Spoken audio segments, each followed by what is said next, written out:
আমার মনে হচ্ছে বা সবাই আসলে বুঝতেই পারছে যে আপনাদের জান্নাতের টিকিট বিক্রির প্রসঙ্গেই তারেক রহমান সাহেব সম্ভবত কথাগুলো বলেছেন। আপনাদের টিকিট বিক্রি প্রজেক্ট কি চালু আছে না বন্ধ এখন? জি, ধন্যবাদ আপনাকে এবং সহ আলোচকবৃন্দ এবং যারা শুনছেন যমুনা টেলিভিশনের আজকের এই টক শোতে সবাইকে আমি স্বাগত জানাচ্ছি, ধন্যবাদ জানাচ্ছি আপনাকে।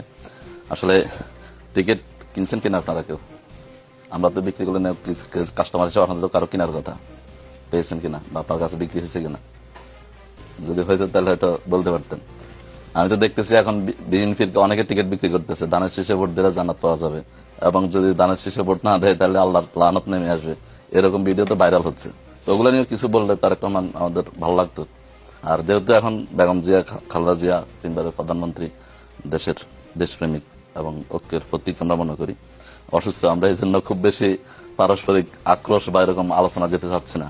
আমরা মনে করি আলোচনা এখন হওয়া উচিত মানে ফরওয়ার্ডিং, সামনের দিকে আমরা কিভাবে যেতে পারি কর্মসূচি এবং পলিসিগত দিক থেকে। আমরা সেই 71 সেই পুরাতন ইতিহাস আলোচনা করতে করতে আর হচ্ছে যে ওই যে ভাই বললেন না ফেসিবাদের আলোচনা আমাদের মধ্যে আসেন, আমরা একে অপরের উপর কিভাবে কে কার চেয়ে ভালো কে কার চেয়ে খারাপ করছে এগুলো নিয়ে আলোচনা হচ্ছে, সেটা আমরা দিয়ে যেতে চাচ্ছি না আর কি।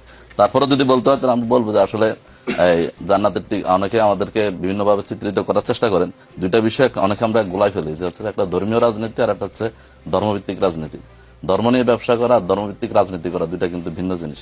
সেটাকে আমরা বুঝতে না পেরে আমরা অনেক সময় মানে হচ্ছে আমি রাজনীতিকে একরকম ভাবে দেখতে চাচ্ছি, কিন্তু আদর্শিক দিক থেকে গঠনগত দিক থেকে বিশ্বাসের দিক থেকে দুইটা রাজনীতি দুই ধরনের। ওনারা যারা সেকুলার রাজনীতি করেন বা জাতীয়তাবাদী রাজনীতি করেন ওনাদের বিশ্বাস এক ধরনের, আমরা যারা ধর্মীয় রাজনীতি করি আমাদের বিশ্বাসটা আরেক ধরনের। আমরা মনে করি, আমি ওই দিনও একটা আলোচনায় বলছিলাম, আমরা মনে করি আমার এই রাজনীতিটা আমার ইবাদত, কারণ আমার Islam is the complete code of life, ইন্নাদ্দিন ইনদাল্লাহ ইসলাম। ইসলাম হচ্ছে একটা পরিপূর্ণ জীবন ব্যবস্থা। এখানে আমি শুধু মসজিদে গিয়ে নামাজ পড়বো, সমস্ত রোজা রাখবো আর হজ করবো, জাকাত করবো, এটা not Islam. It is not complete Islam. Complete Islam মানে হচ্ছে যে আপনার এখানে অর্থনীতি আছে, এখানে রাজনীতি আছে, এখানে সংস্কৃতি আছে, এখানে একজন মানুষের দোলনা থেকে কবর পর্যন্ত, জন্মের পর থেকে মৃত্যু পর্যন্ত পুরো জীবনটা নিয়ে হচ্ছে ইসলাম। আমি শুধুমাত্র সেকুলারিজম আমি বিশ্বাস করি না, আমি তো ধর্ম এটা কমপ্লিট কোড অফ লাইফ হিসেবে বিশ্বাস করি, দিন হিসেবে বিশ্বাস করি। দিন মানে হচ্ছে একটা পরিপূর্ণ জীবন ব্যবস্থা।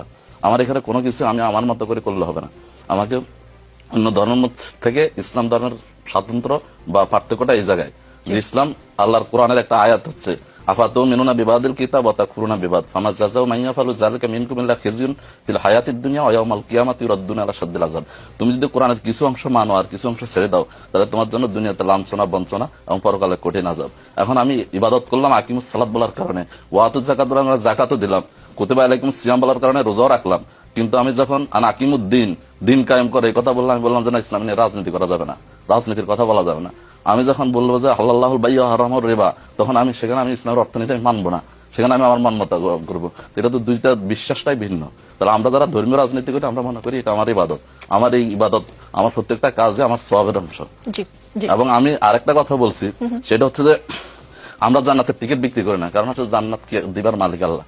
আমি জানি না আমি মাহফুজ জান্নাতে যাবো, আমি জানি না আমি জান্নাতে যাবো কিনা, আমি তো নিজে বলতে পারি না। আমার আপনি বলছেন ডাক্তার শফিকুর রহমান, ডাক্তার অথবা গোলাম পাড়ার আমাদের কোন নেতৃবৃন্দ বলছে যে আপনারা দাঁড়িপাল্লা ভোট দিলে জান্নাতে যাবেন।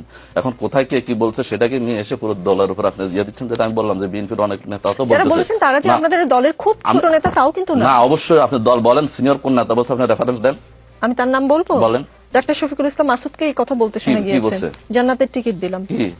কি কিসের আপনার পুরো বাক্যটা না বলে দাঁড়িপাল্লায় ভোট দিলে জান্নাতের টিকিট দিলাম এটা বলে না, আপনি চ্যালেঞ্জ করছেন, আপনি বলেন।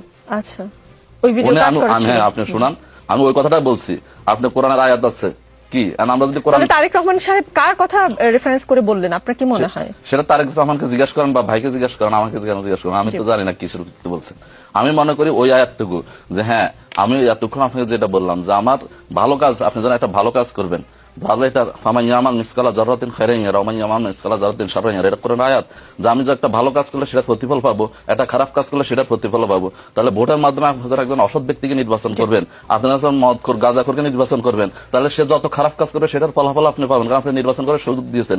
আপনি যখন ভালো মানুষকে নির্বাচিত করেন, সৎ মানুষকে নির্বাচিত করেন, খোদাবীর মানুষকে নির্বাচিত করেন, সে যতগুলো ভালো কাজ করবে সেটা সব আপনি পাবেন, কারণ আপনি ভোট দিয়ে তাকে সুযোগটা দিয়েছেন। এটা বলাটা কি আমার কি অপরাধ? নিশ্চয়ই নিশ্চয়ই।